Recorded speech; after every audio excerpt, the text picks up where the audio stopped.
Bonjour à tous. Aujourd'hui, on est le vendredi 5 juin 2026 et nos chers amis Larry Johnson et le colonel Wilkerson sont de retour avec nous. Bienvenue à nouveau. Bonjour à vous. Jolie chemise. Larry, il est en train de tout casser ici. Oui. Toutes les règles. Je suis une influence perturbatrice. Oui.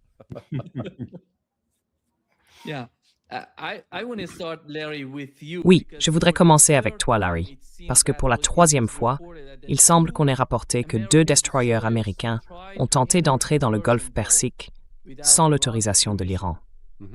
Ensuite, la marine iranienne a déclaré qu'elle avait visé les navires avec des drones suicides et des missiles anti-navires, les forçant à se replier vers la mer d'Oman. Puis, le CENTCOM est intervenu pour démentir les faits. Après ça, les Iraniens ont publié une vidéo en disant qu'ils avaient utilisé ces missiles, mais sans montrer l'endroit, et on ne sait pas vraiment ce qui s'est passé. Alors, est-ce que ce genre de comportement va continuer dans le golfe Persique?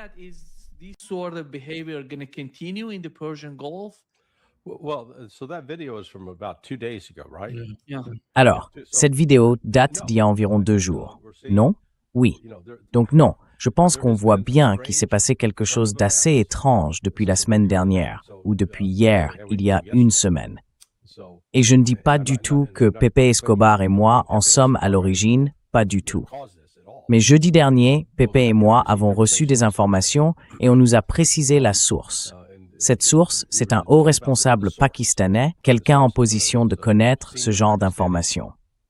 Et selon ce qu'il nous a expliqué, le président Pezeshkian aurait appelé le premier ministre Sharif du Pakistan après une réunion du Conseil de sécurité nationale en Iran.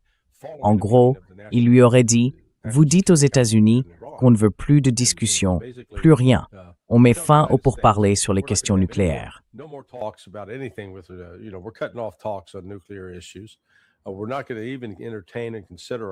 On n'allait même pas envisager, ni discuter d'un cadre pour contrôler les armes nucléaires. Et on allait faire une démonstration pour montrer qu'on en avait une, tout simplement. C'était ça, le message. Et j'ai ensuite confirmé que cette conversation entre Pezeshkian et Sharif avait bien eu lieu sur une ligne non sécurisée. Alors, est-ce que c'était une erreur? Moi, je pense que c'était une décision délibérée, à la fois de l'Iran et du Pakistan, parce qu'ils savaient que les États-Unis écouteraient et qu'ils comprendraient le message. Et ensuite, le Premier ministre Sharif du Pakistan a ordonné à son ministre des Affaires étrangères de parler et d'en informer Marco Rubio.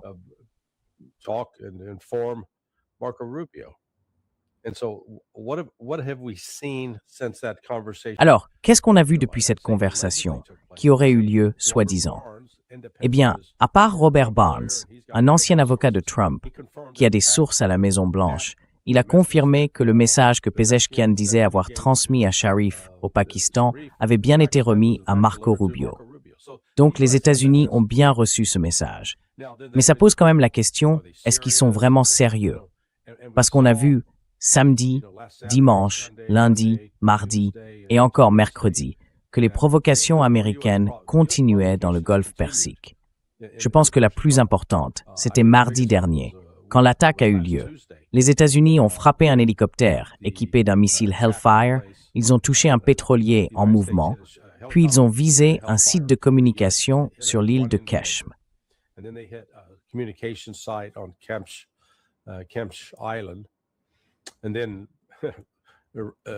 Et puis, l'Iran a répliqué aussitôt en tirant un missile anti-navire qui aurait touché un navire lié aux États-Unis. Ensuite, ils ont lancé des attaques au Koweït, et c'était sérieux. Franchement, c'est incroyable ce qu'ils font avec l'intelligence artificielle. Ils ont diffusé une vidéo affirmant qu'un drone iranien avait frappé le terminal de l'aéroport international. Sauf que sur la vidéo, on voit qu'il fait grand jour quand le drone arrive et frappe la cible. Alors que tout ça s'est passé en pleine nuit, bon sang. Si vous voulez faire des montages avec l'IA, faites-le au moins intelligemment. Ne jouez pas les idiots. Et puis, des images satellites sont apparues montrant cet abri. Oui, c'est bien celui-là.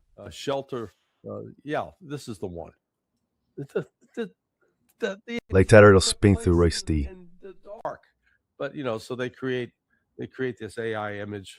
Mais, vous voyez, ils ont créé cette image générée par IA pour dire « Ah non, c'était l'Iran ».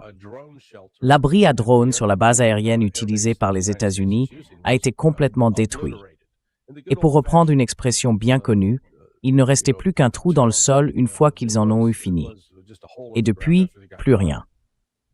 Silence total. Alors pourquoi les États-Unis se retirent-ils maintenant?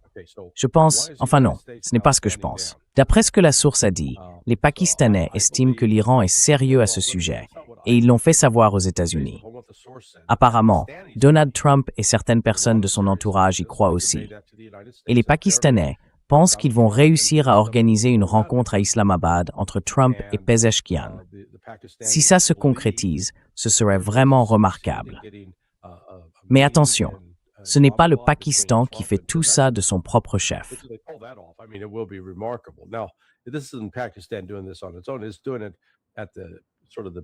Ils le font à la demande et avec le soutien de la Chine et dans une moindre mesure de la Russie.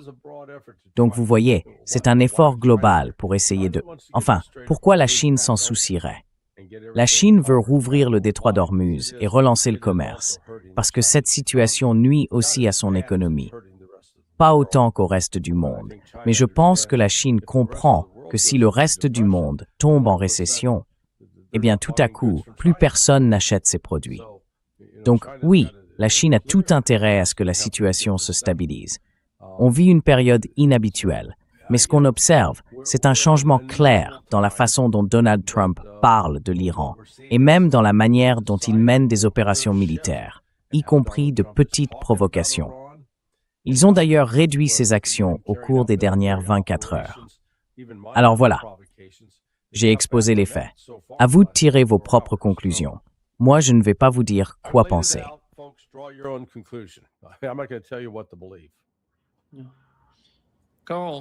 Carl, tu avais déjà donné ton point de vue avant qu'on commence ce direct. Je pense que tout le monde serait content d'entendre ce que tu en penses.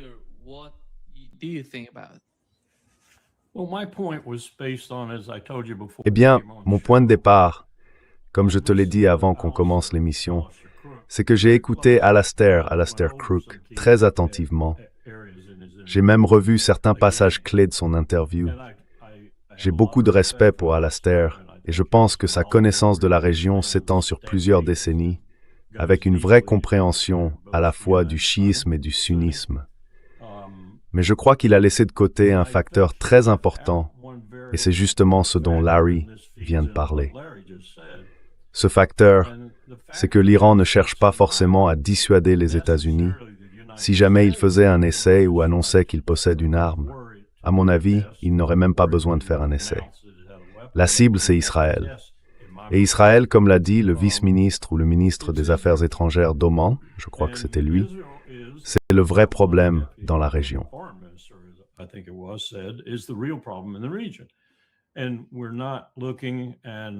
Et on ne regarde pas. Et Alastair a fini par admettre ça, qu'on ne parle pas seulement des Iraniens, mais aussi de leurs soi-disant proxys. Et moi, je n'y crois pas une seconde. Je pense qu'Alastair avait raison là-dessus. Les outils sont les outils. Oui, s'ils peuvent obtenir un peu de soutien ici ou là, ils le feront. Mais ce sont les outils. Ce ne sont pas les proxys de l'Iran, comme on les présente. On oublie la Palestine, un État palestinien. Même les Saoudiens l'ont dit. On oublie ce qu'Israël est en train de faire dans 4 guerres bien distinctes.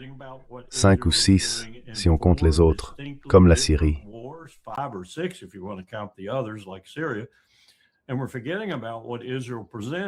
Et on oublie ce que représente selon Israël la menace. Il en a parlé de façon très très approfondie à propos du Liban, en évoquant Hassan Nasrallah et d'autres, et tout ce qui s'y passe en ce moment. Il a aussi parlé du dilemme politique dans lequel se trouve Netanyahou, à la fois sur le plan personnel, parce que s'il perd cette élection, il risque la prison, et sur le plan de l'humiliation publique. Ce qui n'est pas du tout la façon dont il veut terminer sa vie politique, ni son mandat. Il est pris entre deux feux. D'un côté, les gens en Israël qui font campagne contre lui et qui vont redoubler d'efforts en l'accusant de ne pas faire assez pour garantir la sécurité du pays, alors qu'eux prétendent qu'ils le feraient. Et donc il est coincé. Il doit continuer au Liban. Il doit poursuivre ce qu'il fait là-bas. Il doit même en faire davantage.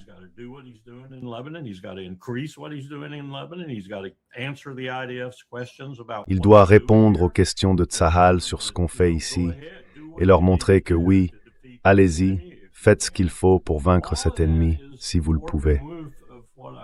Tout ça, c'est au cœur de ce que j'essaie d'expliquer à propos de Ted Postol, par exemple, et de sa prévision selon laquelle les Iraniens pourraient en construire un eux-mêmes, sans même parler d'en obtenir un d'un autre pays. Si on regarde tout ça et qu'on se demande, est-ce qu'ils ont vraiment la provocation? Est-ce qu'ils ont vraiment la logique stratégique pour acquérir une arme nucléaire et prouver qu'ils en ont une? Ce n'est pas les États-Unis qu'ils cherchent à dissuader. Ils nous ont déjà dissuadés, et assez facilement. C'est Israël.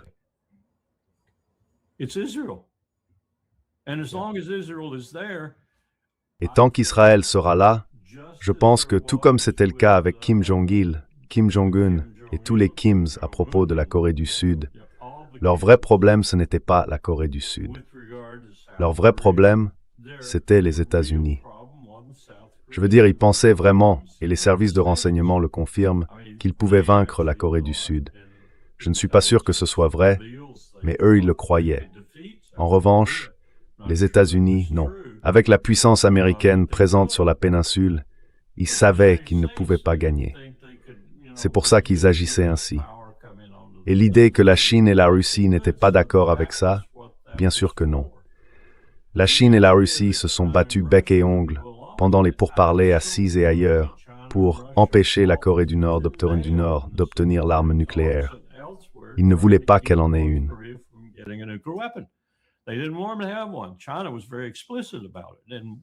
La Chine a été très claire là-dessus. Et on a même eu de bons renseignements qui disaient que, eh bien, l'une des raisons, c'est que si la péninsule coréenne se réunifie, ils ne veulent pas que cette Corée unifiée devienne une puissance nucléaire, une puissance dotée de l'arme atomique. Mais ils ont suivi le mouvement, et ils le font encore aujourd'hui, parce qu'ils n'avaient pas le choix. Tout ça pour dire que la question est un peu plus compliquée, je pense. Quand on parle de l'Iran, qui chercherait à se doter de l'arme nucléaire. Si je me plaçais simplement du point de vue d'un professionnel militaire, je dirais, procurez-vous une arme. Obtenez une capacité de dissuasion contre l'ennemi principal de votre région, contre le problème central de la région, contre la raison pour laquelle il n'y aura pas d'État palestinien, contre la raison pour laquelle il y aura des troubles jusqu'à la fin des temps. Israël.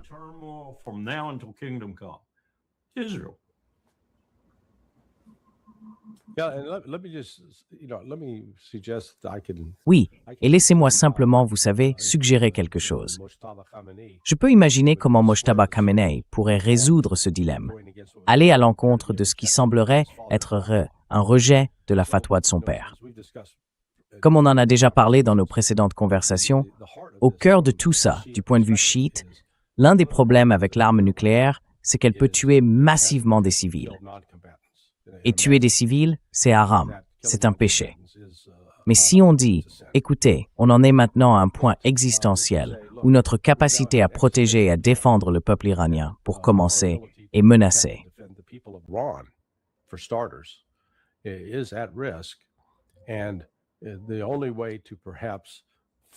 Et la seule façon de peut-être vraiment dissuader la menace que représente Israël, c'est d'avoir une arme qui puisse être utilisée contre des installations militaires israéliennes. En d'autres termes, on se dit, d'accord, on va le faire, mais ce sera uniquement contre des cibles militaires, pas contre des civils. C'est peut-être comme ça, je pense, que Mojtaba a pris sa décision, en se disant, d'accord, on y va maintenant. Mais tout ça est arrivé après l'assassinat de son père, de sa mère, de sa femme et de son enfant. Donc, vous voyez, ce n'est pas une réaction anormale de se dire, bon, on doit faire quelque chose qu'on jugeait auparavant inacceptable, mais on va essayer de le faire de la bonne manière, parce qu'on doit se protéger.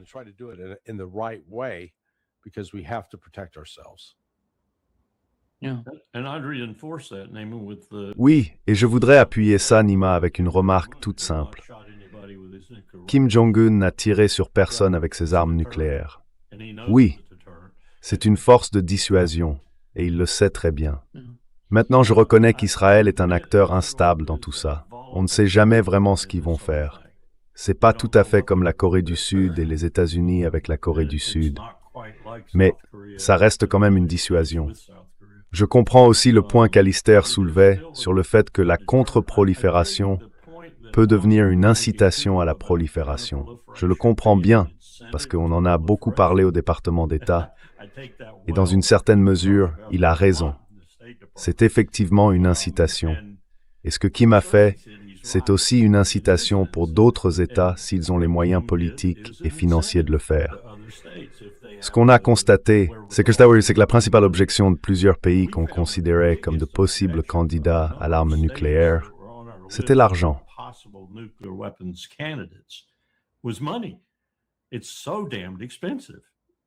C'est incroyablement cher. Et ça a dissuadé plusieurs d'entre eux. Ils ne voulaient pas dépenser tout cet argent durement gagné. De toute façon, ce n'étaient pas les pays les plus riches du monde. Alors, investir dans un programme nucléaire, c'était hors de prix. Mais on s'éloigne de ça quand on commence à agir comme on le fait aujourd'hui dans le monde. En gros, on dit, bon, c'est fini, tout le monde vit dans un monde hobbesien. Et au passage, l'Empire te dévorera dès qu'il en aura l'occasion. Là, forcément, ça crée une nouvelle motivation. Et le traité de non-prolifération devient, à mon avis, caduc. Beaucoup le disent d'ailleurs en ce moment. Je lis sans arrêt des articles en marge des discussions sur le nucléaire qui expliquent que le TNP est mort, complètement mort. Il ne veut plus rien dire pour personne.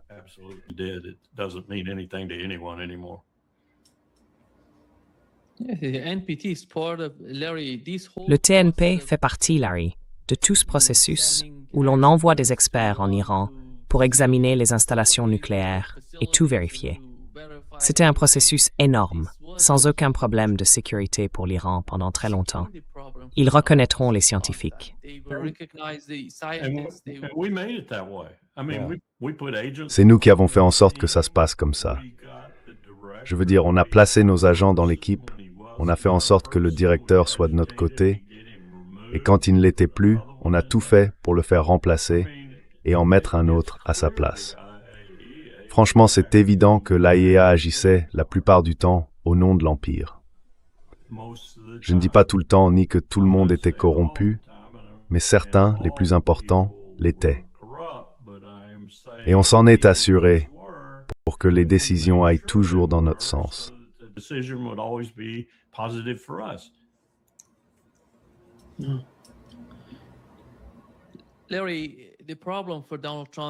Larry, le problème pour Donald Trump, à mon avis, ce n'est pas ce qui se passe en ce moment dans le Golfe Persique. C'est ce qui se passe entre Israël et le Liban. C'est pour ça que tu vois, tout se joue dans cette région. C'est pour ça que l'Iran a réagi à ce qu'Israël voulait faire à Dahia, dans le sud de Beyrouth. C'est vraiment important.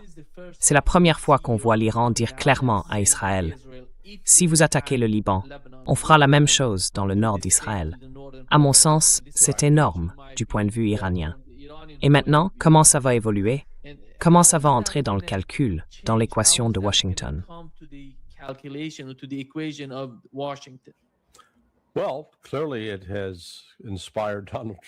Eh bien, clairement, ça a inspiré Donald Trump à décrocher son téléphone pour avoir une conversation, on va appeler ça comme ça, avec Bibi Netanyahou.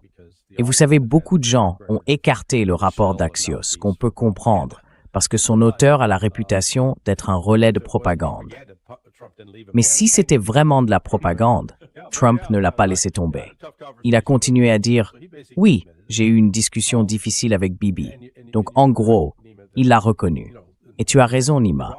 Depuis la création de l'Iran, quand il s'est constitué en République islamique, il y a 47 ans, eh bien pendant tout ce temps, on a vu, vous savez, ce pays émerger juste après le début de la guerre civile au Liban.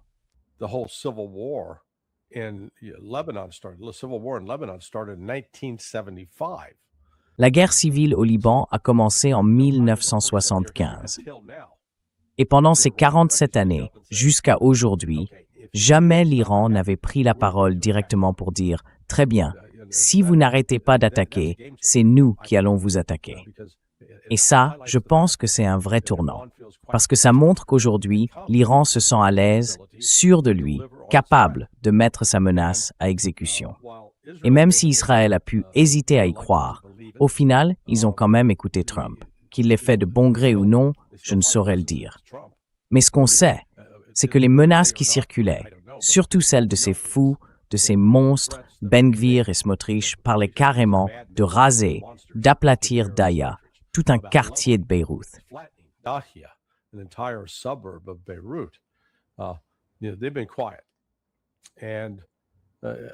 Ils sont restés silencieux. Et encore une fois, cette information que Pépé et moi avons révélée, est-ce qu'elle était destinée à manipuler? Non, je ne pense pas.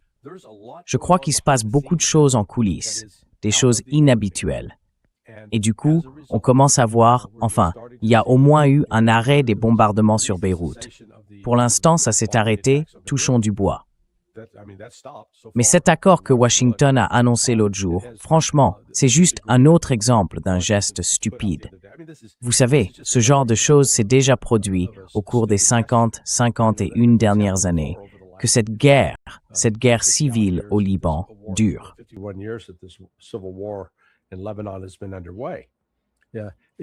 Si vous voulez que ça s'arrête, they got to be part of that negotiation. And if they're not part of that negotiation, you don't have a deal. And so the Trump administration can delude themselves that, oh, yeah, we've got, they're now, the Lebanese army is going to force Hezbollah out. Good luck with that. 40% of their army is Shia, okay? Mm-hmm. They've got brothers and cousins and fathers and uncles that are Hezbollah fighters. Donc disons-le clairement, c'est un pas dans la bonne direction. Mais tant que le Hezbollah ne sera pas pleinement impliqué dans le processus, eh bien, le Hezbollah continuera de frapper durement les Israéliens.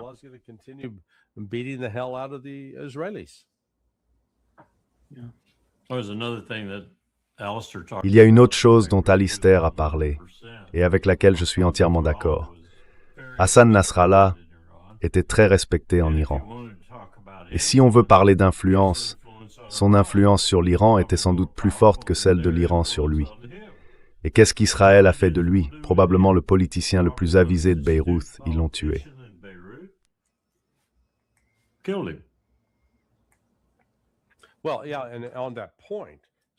Oui, alors, sur ce point, certains ont dit, est-ce que Trump a parlé avec le Hezbollah? Eh bien, le Hezbollah ne va pas parler à Donald Trump, du moins pas directement. Il n'y aura que des échanges indirects, parce qu'ils ont retenu la leçon. Ce que les États-Unis et Israël ont fait lors de la mort de Nasrallah, c'est que les États-Unis étaient en contact avec lui pour le faire participer, pour aider à un cessez-le-feu. Et la réunion où il a été tué a eu lieu entièrement à la demande de Washington. Les États-Unis ont utilisé ces communications pour le localiser et le faire éliminer. C'est ce qui s'est passé. Et le Hezbollah l'a compris. Ils se disent, on n'est pas idiots. Vous nous avez eu une fois, mais ça n'arrivera pas deux fois. Donc, je pense qu'on est entré dans une nouvelle phase où les États-Unis découvrent les limites de leur puissance.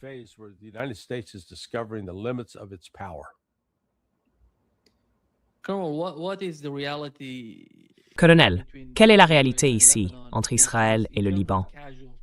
En termes de pertes humaines, en termes d'armes ou de systèmes de défense aérienne touchés par des drones. C'est comme vous l'avez vu, comme l'a mentionné Alistair Crook, quelque chose comme 8 à 10 victimes par jour. Je pense qu'il a raison. Et je crois que fondamentalement, Netanyahou fait tout ce qu'il peut pour cacher ça au peuple israélien.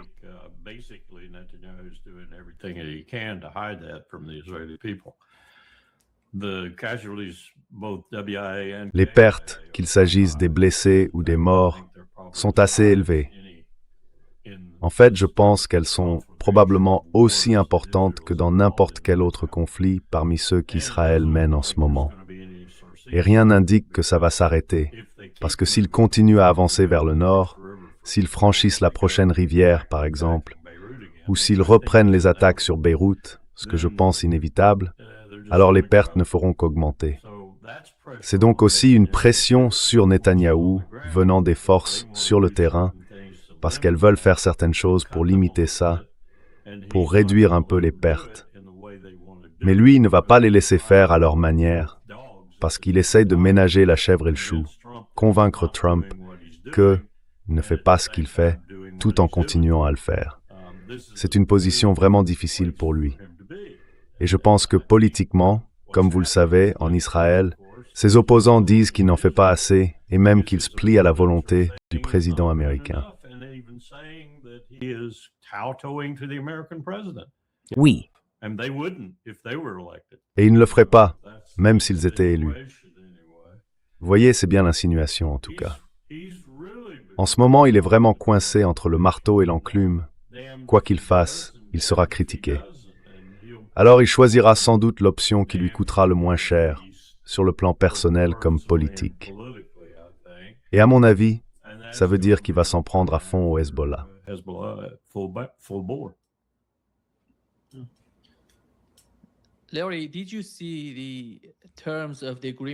Larry, tu as vu les termes de l'accord entre le gouvernement libanais et Israël? C'est incroyable, vraiment, ce qui est écrit. Le Hezbollah ne va pas attaquer Israël au sud du fleuve Litani. Le Hezbollah, c'est l'ennemi de l'État libanais. Well, that, I didn't read the whole thing, but when I was, je n'ai pas lu tout le document, mais quand j'ai entendu le résumé de ces passages, j'ai éclaté de rire. C'est juste absurde de penser qu'on peut ignorer le Hezbollah. Et comme je l'ai déjà dit, 40% de l'armée libanaise, censée faire appliquer tout ça, est chiite, et beaucoup ont des liens familiaux avec le Hezbollah. Vous croyez que c'est un hasard? Est-ce que je suis en train de dire que le Hezbollah a peut-être délibérément infiltré l'armée libanaise? Absolument. Ces gens ne sont pas idiots. Ce sont des survivants, et ils savent très bien qu'ils affrontent un ennemi redoutable. C'est pour ça que j'ai répété que tant qu'ils n'auront pas le Hezbollah à la table des négociations, il n'y aura pas d'accord.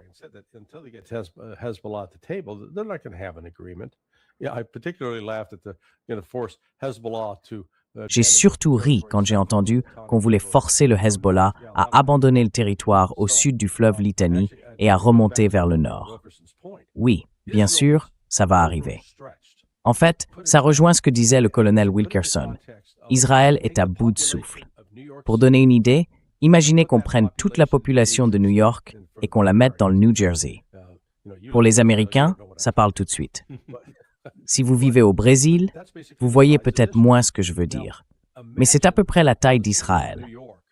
Maintenant, imaginez comment la ville de New York réagirait si, en 6 mois, on apprenait que 200 de nos policiers ont été tués.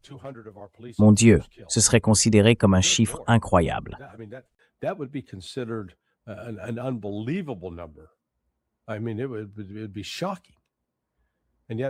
Je veux dire, ce serait choquant. Et pourtant, c'est exactement ce que vit Israël. Et on ne parle même pas du nombre de blessés. Il est bien plus élevé. À cela, il faut ajouter les traitements pour le syndrome de stress post-traumatique et le nombre croissant de suicides parmi les réservistes israéliens. Donc non, franchement, c'est une situation très difficile pour Israël. Ils se sont enfermés dans une impasse et il n'y a pas de sortie facile, ni même de solution évidente. Et pourtant, les extrémistes qui entourent Netanyahou, les Ben Gvir, les Smotrich, eux, ils vont s'entêter. Ils ne prennent pas de recul. Ils n'évaluent pas la situation de manière rationnelle.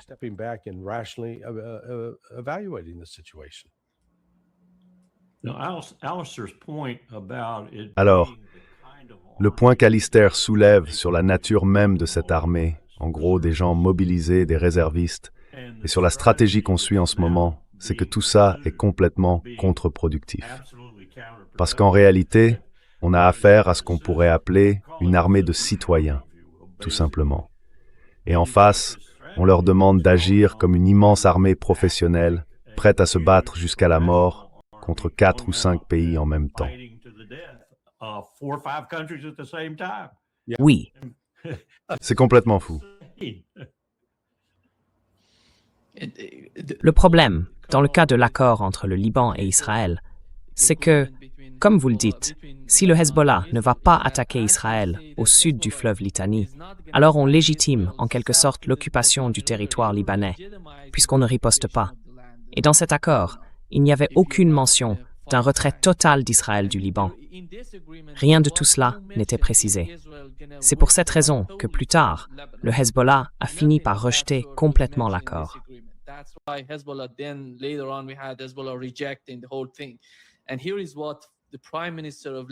Et voici ce qu'a déclaré aujourd'hui le Premier ministre du Liban, que l'Iran devrait avoir pitié du sud du Liban et cesser de traiter cette région et ses habitants comme une monnaie d'échange pour améliorer ses conditions dans les négociations. Franchement, je ne comprends pas de quoi il parle. Je ne vois pas quelle est cette soi-disant monnaie d'échange que l'Iran utiliserait dans ces discussions. Et en quoi cela pourrait influencer ou renforcer la position de l'Iran? Parce qu'on parle du Liban, de l'occupation au Liban, et lui, il parle de négociations iraniennes que l'Iran mènerait. Qu'est-ce qui se passe avec ce gouvernement? What is happening with this government? Well, they're intentionally. Is that for me? Eh bien, ils le font exprès. C'est pour moi ça. Je pense qu'ils parlent volontairement sans vraiment s'écouter. Pour moi, le point essentiel pour l'Iran et le Liban, c'est qu'Israël doit s'arrêter. Et si Israël ne s'arrête pas, ou va encore plus loin, alors l'Iran va renforcer le Hezbollah et commencer à attaquer Israël dans des zones où, pour l'instant, seul le Hezbollah agit. Et ça va encore aggraver le conflit. L'Iran a aujourd'hui ce que j'appellerais un vrai levier. Un levier réel, et il va s'en servir. Oui, il va s'en servir. Je pense qu'à ce stade, ils sont dans une position où je m'attends à ce qu'ils commencent à exploiter ce levier qu'ils ont gagné dans ce conflit, que ce soit ou non avec une arme nucléaire. Ils vont utiliser ce levier pour peser sur chacun de ces conflits.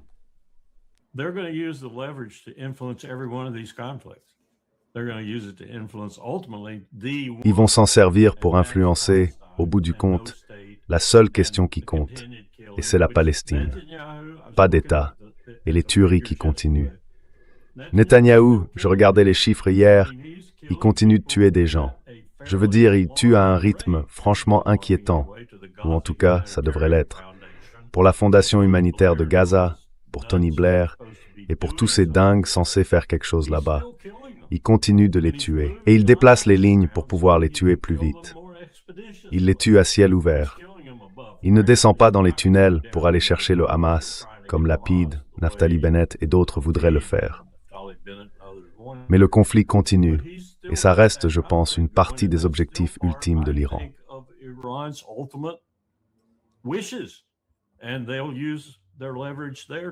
Et ils vont aussi utiliser leur influence là-bas. On ne peut pas isoler les conflits dans lesquels Israël est impliqué parce que chacun d'eux représente aussi un point crucial pour l'Iran, comme on le voit clairement au Liban. Mais je pense qu'ils auront la même attitude à propos de la Palestine et d'un État palestinien, un peu comme l'a dit MBS, même si c'était surtout rhétorique à l'époque. Sauf que pour moi, c'est plus rhétorique. C'est devenu quelque chose de profond. Et je pense qu'ils vont insister pour que, quoi qu'il sorte de tout ça, s'il y a un accord un jour, il y ait une vraie voie vers un État palestinien. Et que ce ne soit pas dans 10 ou 15 ans, mais après le Hamas. C'est ce genre de levier que, selon moi, l'Iran est en train de construire dans ce conflit. Et c'est un levier dont je ne pense pas que nous ayons encore pris la mesure.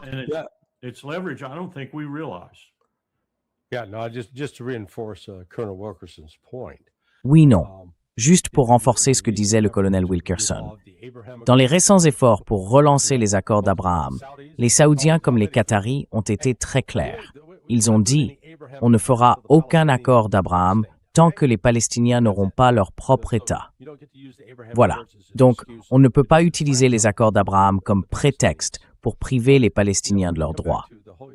Mais si on revient à la question du Liban et du Hezbollah, c'est assez ironique. Quand la guerre civile a commencé au Liban, en 1975, le Hezbollah n'existait pas encore. À l'époque, c'était le mouvement Amal qui émergeait, un outil en quelque sorte de Hafez el-Assad en Syrie.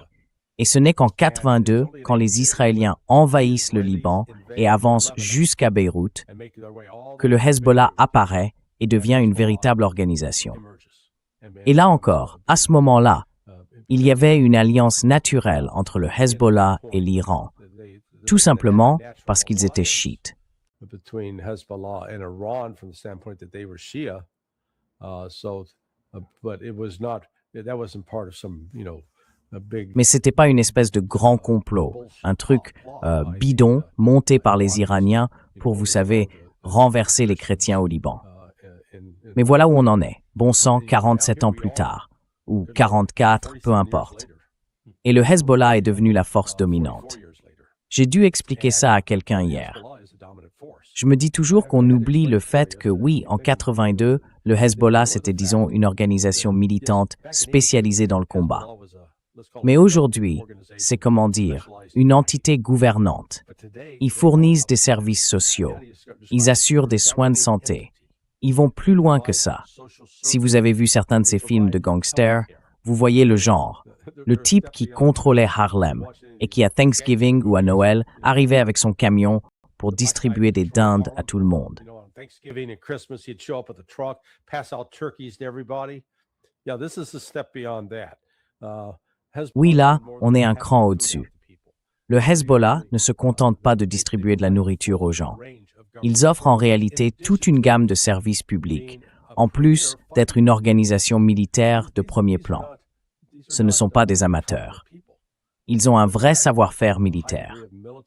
Et maintenant, enfin, après 47 ans, c'est la première fois, comme tu l'as souligné, Nima, que l'Iran se lève et dit « Attendez une minute, ça suffit.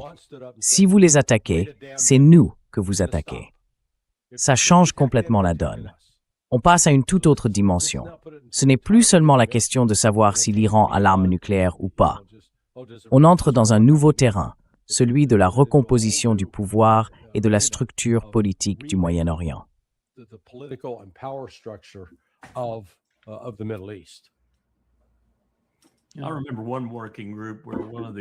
Je me souviens d'un groupe de travail où l'un des participants a donné son avis en disant qu'à ce moment-là, il formait un parti politique avec une branche armée. Il a ajouté que c'était un peu comme si le Parti républicain avait non seulement son pouvoir au Congrès et son influence politique, mais aussi une armée. Et je pense que c'était effectivement la réalité. Oui, et c'était une réalité très forte, parce qu'ils avaient un meilleur leadership que les autres.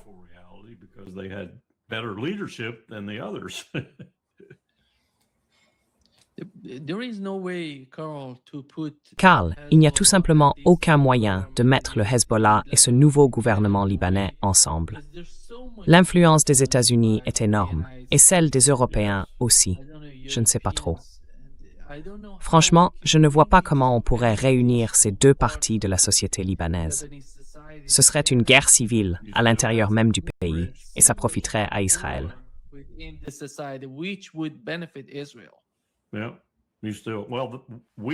Vous voyez, on joue là-dessus tout le temps. Ça fait des années qu'on le fait, et Israël aussi. C'est comme ça qu'on garde l'autre partie du gouvernement en action pour nous.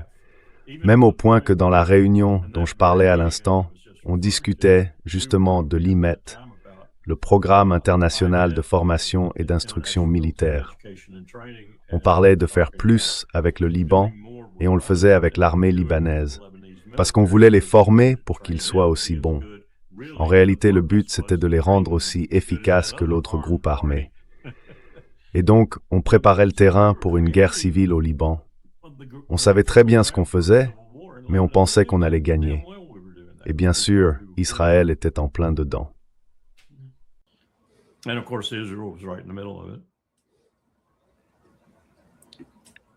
Larry, voilà ce qu'a dit Robert Kagan.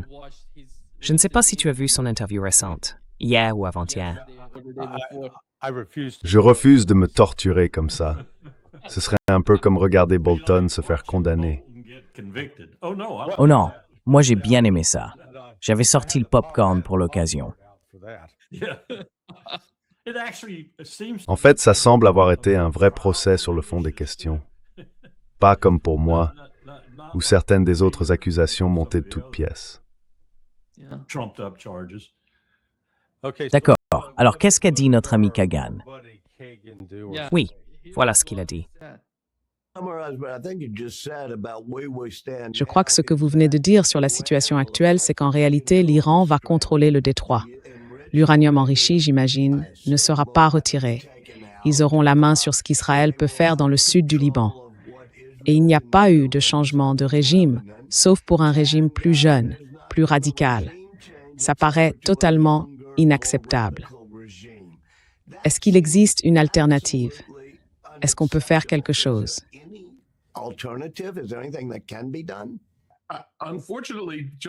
Malheureusement, le fait que quelque chose soit inacceptable ne veut pas dire qu'on n'aura pas à l'accepter.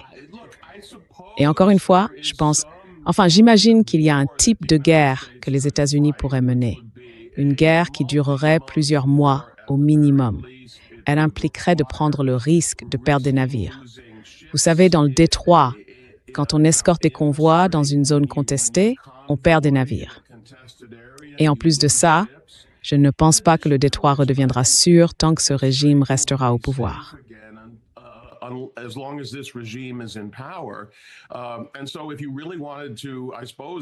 Donc, si on voulait vraiment, je suppose, résoudre le problème, même si je ne suis pas sûr que ce soit une vraie solution, il faudrait envahir l'Iran, l'occuper et y rester longtemps, le temps d'avoir un nouveau régime. Et franchement, je ne pense pas que le peuple américain ait la moindre envie de faire ça. D'ailleurs, je ne suis même pas certain que je le recommanderais à ce stade parce que les coûts seraient énormes. Donc, il faut accepter le fait que c'est une défaite. On a déjà perdu par le passé. On a perdu des guerres avant, au Vietnam évidemment. Malheureusement, celle-ci a, comme on en parlait, des conséquences stratégiques bien plus importantes que la défaite du Vietnam en réalité. Oui,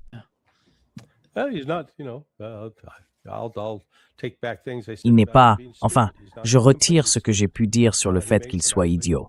Il n'est pas complètement idiot. Il a même fait quelques remarques assez justes, plutôt pertinentes.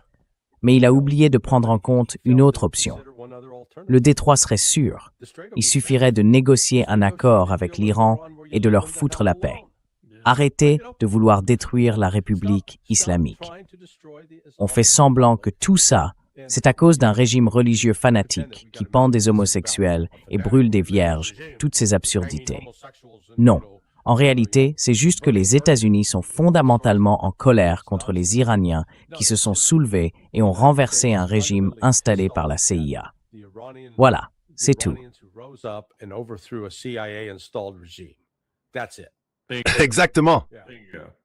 Comment osent-ils faire ça? C'est nous qui contrôlons le monde, pas eux. And there's a lot of Et tout ça influence aussi beaucoup la façon dont on voit la Russie et la manière dont on se positionne par rapport à elle. with regard to Russia too.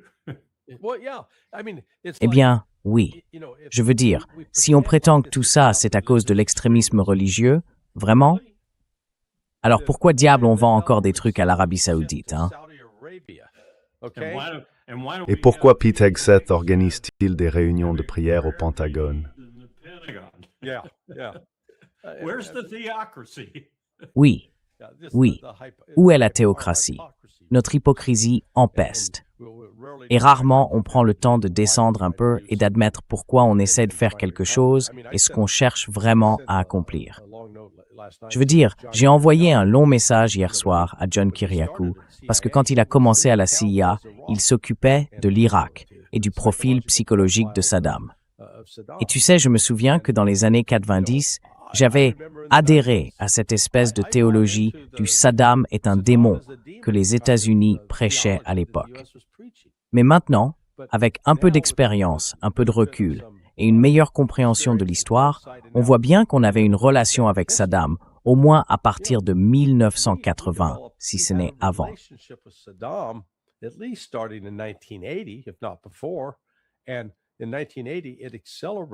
Et en 1980, tout s'est accéléré à cause d'une décision que Jimmy Carter a approuvée, autorisant une opération de la CIA pour collaborer avec les Irakiens, Saddam en particulier, afin de frapper l'Iran. C'était une attaque tout ce plan du point de vue de Carter pour déclencher une guerre avec l'Iran dans le but de les affaiblir et en fin de compte de libérer les otages. L'opération s'est poursuivie sous Ronald Reagan. Et mon ancienne organisation, la CIA, était au premier plan, en charge des liaisons.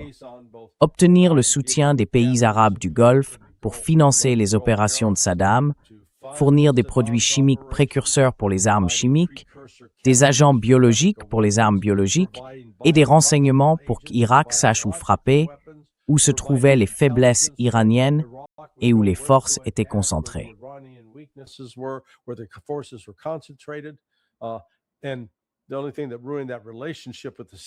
La seule chose qui a détruit cette relation avec la CIA, c'est l'affaire Iran-Contra.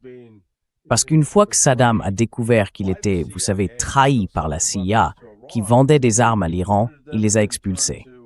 Et ensuite, il a exigé de ne traiter qu'avec des responsables militaires américains. C'est pour ça que Pat Lang et le lieutenant-colonel Rick Francona étaient ceux qui transportaient ces renseignements à la main.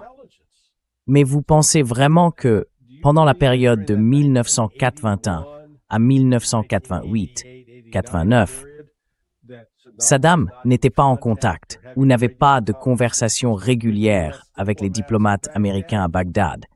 Bien sûr que si.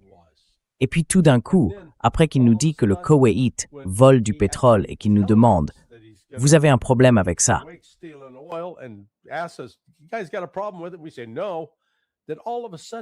On dit non.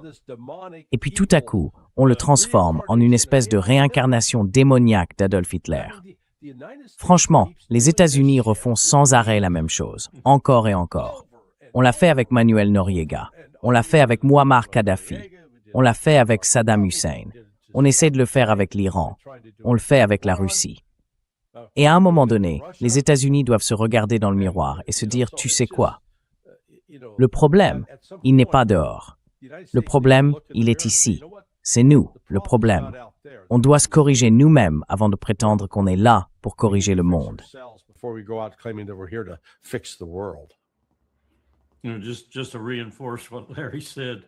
Juste pour appuyer ce que Larry a dit, quand Peter Kornbluh a obtenu cette énorme série de documents principaux de l'agence et d'autres sources, des documents du Conseil de sécurité nationale, entre autres, aux archives de la sécurité nationale, à l'université George Washington, deux choses m'ont particulièrement marqué en les consultant. L'une d'elles, c'était des commentaires très précoces. Je pense qu'on parlait probablement des jours qui ont suivi le coup d'État. Et la déclaration de la CIA que j'ai trouvée à ce moment-là disait, en substance, « C'est un jeune homme avec qui on peut travailler » ou quelque chose dans ce genre. C'était l'analyse de la CIA sur Saddam Hussein.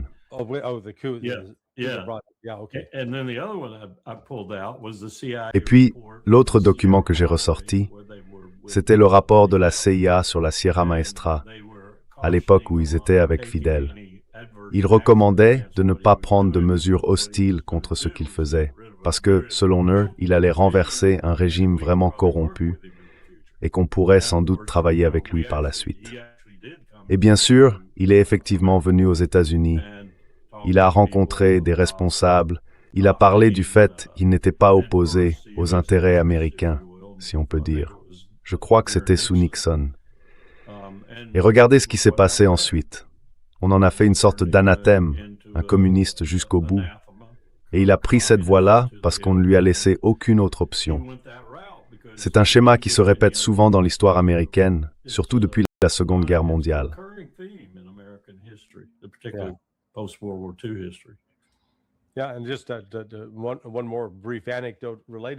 Oui, et juste une petite anecdote à ce sujet. Un officier de l'OSS, qui s'appelait Fuselier, je connaissais son fils, Burley Fuselier. C'était un agent de la sécurité diplomatique, et il en a même été le directeur à un moment donné. Le père de Burley était au Vietnam, et il travaillait avec un homme nommé Ho Chi Minh. À l'époque, c'était un jeune Ho Chi Minh. Et Ho Chi Minh expliquait que son objectif, c'était de libérer son pays de l'oppression française. Mais plus tard, on a transformé ça en une histoire de communisme qui voulait conquérir le monde. Il fallait arrêter le communisme. Résultat, 58-59 000 Américains tués. Et je parle seulement de ceux morts au combat. On ne compte pas ceux qui sont morts plus tard d'overdose, de suicide ou de sans-abrisme, à cause des blessures mentales traumatiques provoquées par cette guerre. Et comme l'a dit le colonel Wilkerson, on continue à refaire la même chose, encore et encore. Il faut que ça cesse.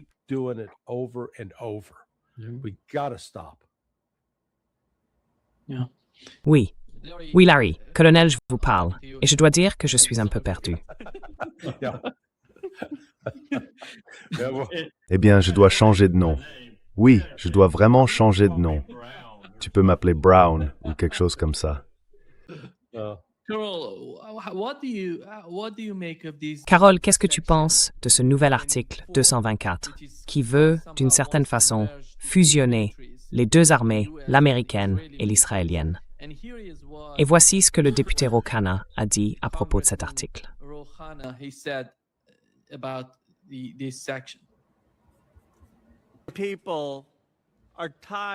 Les gens en ont assez de l'arrogance et de l'insolence du Premier ministre Netanyahou qui se permet de dire à l'Amérique ce qu'elle doit faire. L'ensemble du pays d'Israël a un PIB inférieur à celui d'une seule ville de ma circonscription. Et pourtant, Netanyahou pense qu'il peut dire au peuple américain ce qu'il doit faire. La personne la plus en colère contre lui en ce moment, c'est le président Donald Trump. Et tout le monde en Amérique, qu'on soit républicain, indépendant ou démocrate, dit qu'il faut rappeler à Netanyahou que c'est l'Amérique qui décide, pas le premier ministre d'un autre pays. Les gens veulent moins de coopération et moins de chèques en blanc à Israël, pas plus.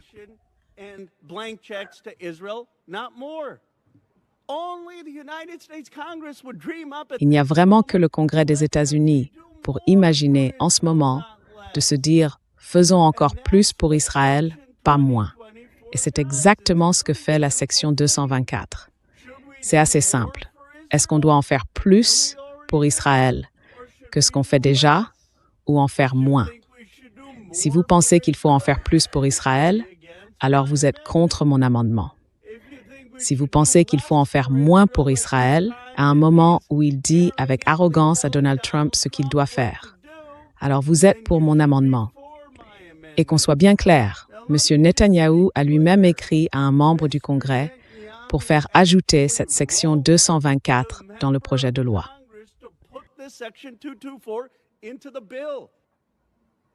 All true. All true. Tout à fait vrai. All true. Tout à fait vrai. And Tout à fait vrai. Et le truc vraiment insidieux, c'est que Bibi avait préparé tout ça bien à l'avance, en minimisant le fameux protocole d'accord, le MOU, celui qui devait rester en vigueur pendant une dizaine d'années jusqu'en 2027. C'est pour ça qu'il a choisi ce moment-là. Il a tourné en dérision. Il disait on n'a pas besoin de ça, blablabla. Tout ça, c'était de la propagande, parce qu'il savait très bien ce qui allait se passer. Il savait qu'il allait participer à sa rédaction, que son représentant allait l'écrire au Congrès américain et que cet accord entrerait bien en vigueur. Rumsfeld avait essayé de faire quelque chose d'un peu similaire quand il était secrétaire à la Défense, mais pas avec Israël. when he was Secretary of Defense, but not with Israel.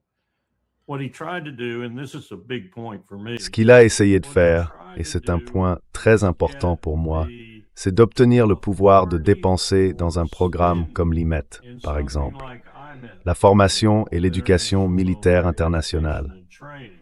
Dans ce programme, c'est le département d'État qui avait l'autorité pour choisir les pays bénéficiaires, et le département de la Défense recevait les fonds votés par le Congrès, puis les distribuait. Il y avait bien quelques directives et une certaine logique dans la façon dont la Défense gérait ça sur le terrain, mais en gros, c'est le département d'État qui décidait à quel pays on donnait cet argent. Eh bien, le Congrès a vu clair dans le jeu de Rumsfeld. Powell n'a même pas eu besoin d'aller plaider sa cause au Capitole. Ils ont simplement dit « Non, rentrez chez vous, le département d'État gardera ses prérogatives. » Et ce dont il s'agit ici, c'est de donner des pouvoirs similaires au département de la Défense sur des domaines qui jusqu'à présent relevaient de la bureaucratie civile, mais surtout du Bureau des affaires politico-militaires au département d'État et d'autres services du même ministère pour la supervision. And elsewhere in state, for oversight.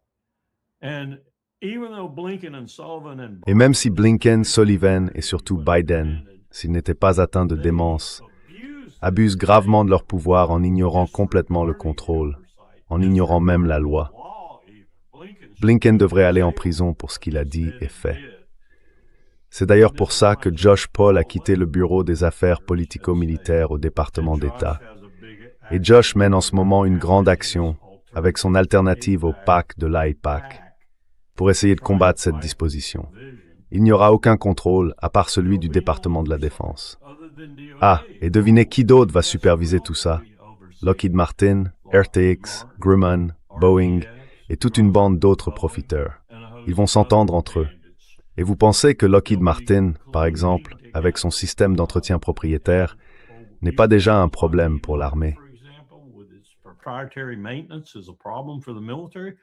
Well, BB, you're going to get a little piece of that too now, I guarantee you, because Lockheed knows how lucrative that is to do that.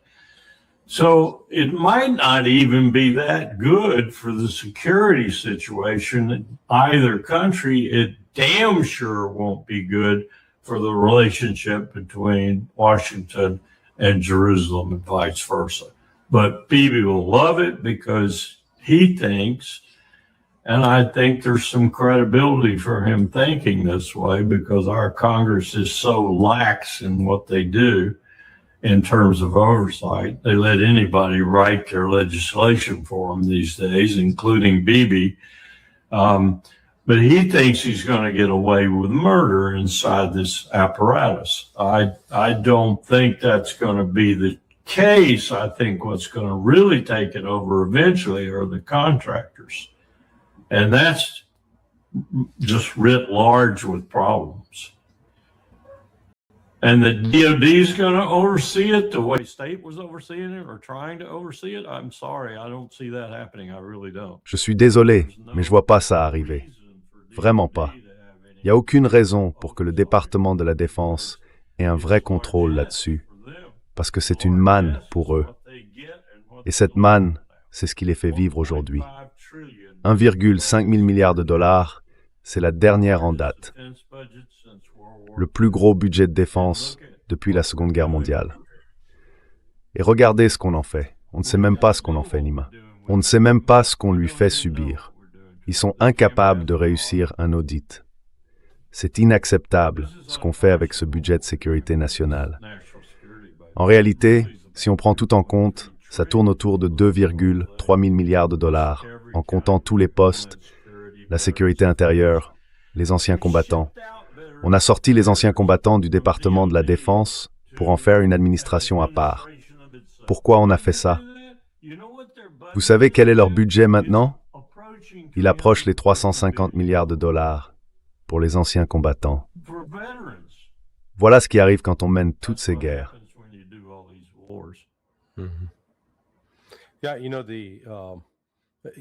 Oui, vous savez, en gros, l'idée derrière cette mesure, c'est de la sortir de la sphère de la politique.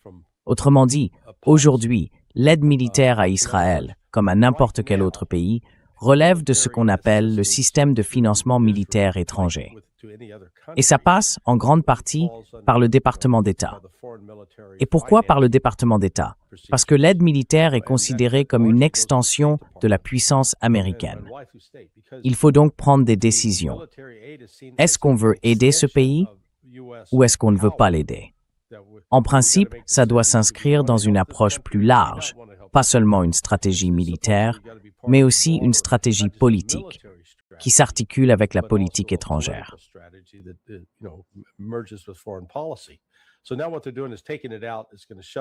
Alors maintenant, ce qu'ils font, c'est qu'ils le retirent. Ils vont le transférer directement vers un achat du Pentagone, pur et simple. C'est strictement militaire. Oubliez les considérations politiques. Franchement, ça me fait sourire. Dans ce projet de loi, il y a cette croyance un peu naïve que la technologie israélienne est extraordinaire. Mon Dieu, on va les intégrer à nous et on va profiter de toute cette superbe technologie israélienne. La technologie israélienne, soyons clairs, elle est nulle, d'accord? Le système David Sling, il est efficace contre des roquettes subsoniques à basse altitude. Et c'est à peu près tout. Pour intercepter un missile balistique, laissez tomber, inutile. Et pourtant, ce projet va servir à injecter encore plus d'argent dans l'économie israélienne, qui en ce moment est en difficulté. Carrément. Ouais, mais bon, voyons le bon côté des choses.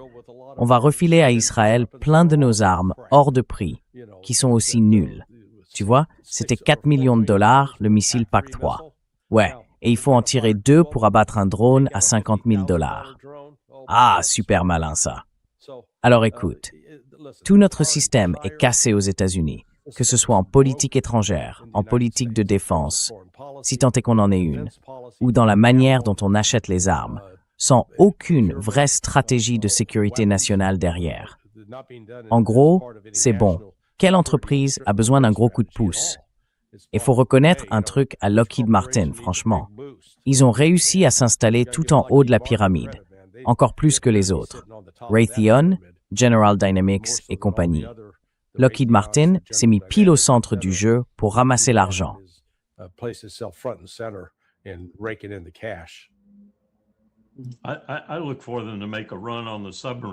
Je m'attends à ce qu'ils s'attaquent bientôt aux sous-marins. Ils n'ont pas encore tout, mais les sous-marins aujourd'hui, c'est vraiment de l'or.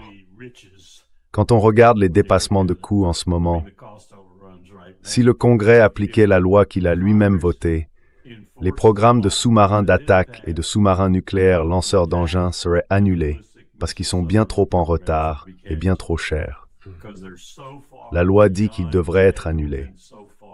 Mais ils ne le feront pas parce qu'on considère que c'est sans doute notre meilleure force de dissuasion.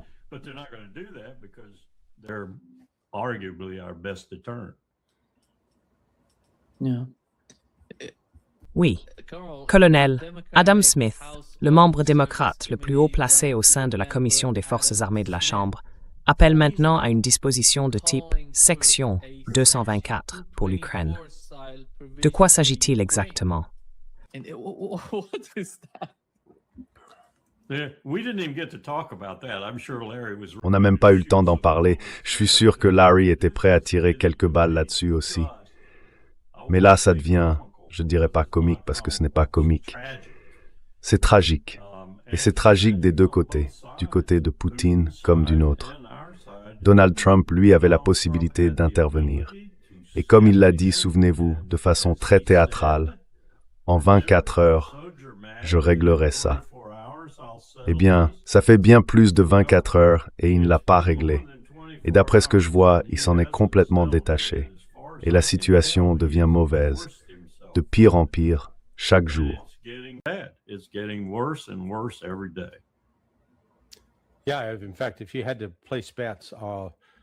Oui, en fait, si on devait parier, est-ce qu'on verrait une extension de la guerre avec l'Iran ou une extension de la guerre en Ukraine? Ce sera l'Ukraine. Je veux dire, je pense que la Russie est sur le point de commencer à frapper des cibles en Lettonie, en Lituanie, en Estonie, pour commencer, puis d'aller au-delà. Si ces attaques de drones contre des cibles civiles continuent, la Russie va élargir le conflit. Poutine subit une forte pression pour étendre la guerre. Ce n'est pas comme s'il faisait face à une opinion publique qui lui dirait « Allez, faisons la paix, arrêtons tout ça ». Non, c'est tout le contraire. C'est plutôt « Allez, Poutine, vas-y, écrase-les ». Et lui, il essaie de retenir les Russes pour qu'ils ne transforment pas l'Europe en un tas de ruines fumantes.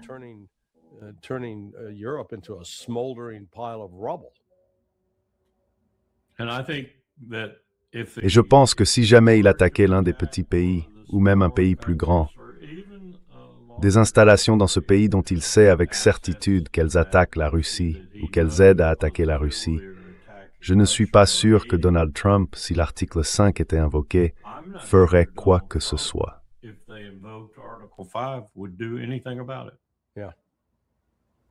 Larry, pourquoi Donald Trump dit-il qu'il veut rencontrer le guide suprême de l'Iran? Et il veut, enfin, c'est quoi ça? Parce que le ministre iranien des Affaires étrangères a dit que, mais qu'est-ce que c'est que cette histoire? C'est vraiment étrange. Oui, oui. Eh bien, il veut faire pour l'Iran ce qu'il a fait pour la Corée du Nord. Oui, rencontrer Kim Jong-un. Tu vois, encore une fois, on en revient à ce qu'on disait au début de notre conversation. Trump commence maintenant à prendre au sérieux la possibilité que l'Iran possède une arme nucléaire opérationnelle. Tout ça, c'est dans la continuité de ce qu'on a vu, même l'an dernier, quand Tulsi Gabbard disait que selon l'évaluation de la communauté du renseignement, l'Iran n'en avait pas. Et je pense qu'elle avait raison. C'était exact. Mais le coup final, ou plutôt ce qui a vraiment poussé l'Iran à changer de cap, c'est l'attaque du 28 février.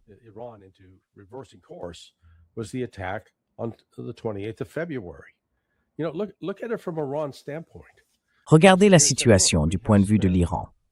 Ils se disent, bon, revenons à 2014, au début des négociations sur le JCPOA. On a essayé, à plusieurs reprises, de respecter ces règles internationales que l'Occident nous demande de suivre. On a ouvert nos installations aux inspections. On a accepté des limites sur ce qu'on pouvait enrichir. Et en échange, on devait obtenir un allègement des sanctions. Ça ne s'est pas produit. Nos avoirs devaient être débloqués. Là encore, rien. Et ensuite, les gens qu'on a laissés entrer dans ces installations ont utilisé les informations recueillies pour cibler et tuer nos scientifiques.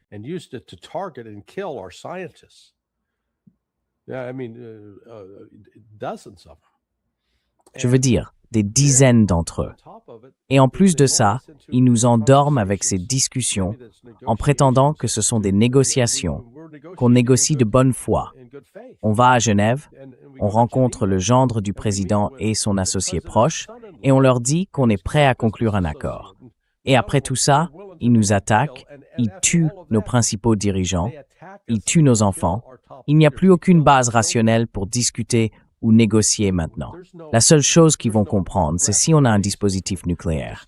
Et je suis sûr que Motava a dit, fais-le. Et c'est ce qui s'est passé.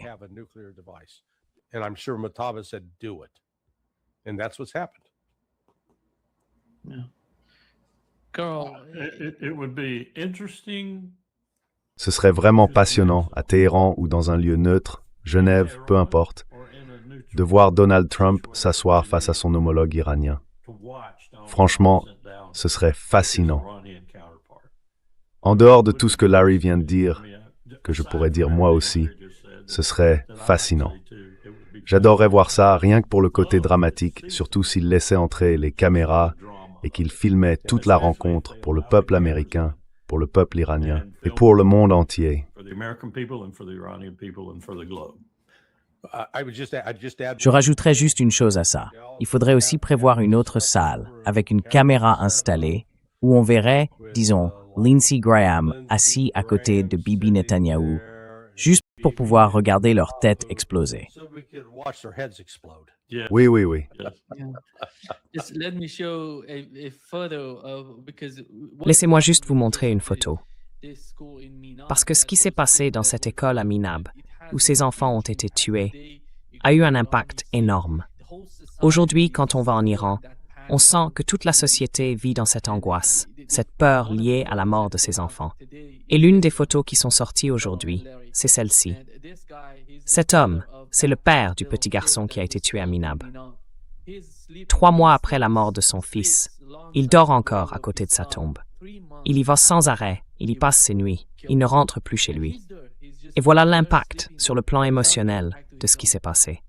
C'est bouleversant de parler avec les gens. Just emotionally, what has happened, it's unbelievable. You look to talk with the people. Well, it's little. I won't say little things. Eh bien, je ne parlerai pas de petites choses. Ce sont des incidents comme celui-là qui changent complètement la trame et la texture d'une guerre. Et on ne s'en rend pas compte. On ne comprend pas à quel point ça devient grave dans la relation qu'on peut avoir pendant la guerre avec son ennemi et après la guerre avec ce même ennemi. Parfois, il faut des siècles avant que ce genre de choses soit oublié. Ça reste longtemps dans la mémoire des gens. Pas tellement chez les Américains. Les Américains, eux, ne gardent pas ça plus de 10 ans ou 10 minutes. Mais d'autres peuples, oui. D'autres peuples, oui. Il y a des gens au Vietnam qui ressentent encore quelque chose à propos de ce qu'on a fait là-bas. Et je suis sûr qu'il y a aussi des gens en Afghanistan et ailleurs, en Somalie par exemple.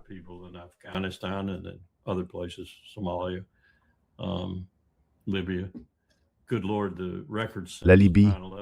Seigneur, le bilan depuis le 11 septembre est tout simplement incroyable. En fait, on a connu plus de jours de guerre active depuis le début du XXIe siècle que pendant toute la période allant du début du XXe à sa fin. On a fait une analyse, on a tout compté. Les jours et les heures de guerre, les pays concernés, les dégâts causés, les morts au combat, les blessés et tout le reste. Et si on ajoute les sanctions par-dessus, il y a cette étude qui montre que 38 millions de personnes, dont la moitié étaient des femmes et des enfants, ont été tuées à cause de nos sanctions depuis le début du siècle. Ce n'est pas une période glorieuse. Et la Libye en est un exemple. Oui, tout comme Gaza. Oui, c'est vrai. Merci beaucoup, Larry. Et merci au colonel Wilkerson d'avoir été avec nous aujourd'hui. Larry and Colonel, for being with us today. Oui, on est là pour finir la semaine sur une note positive.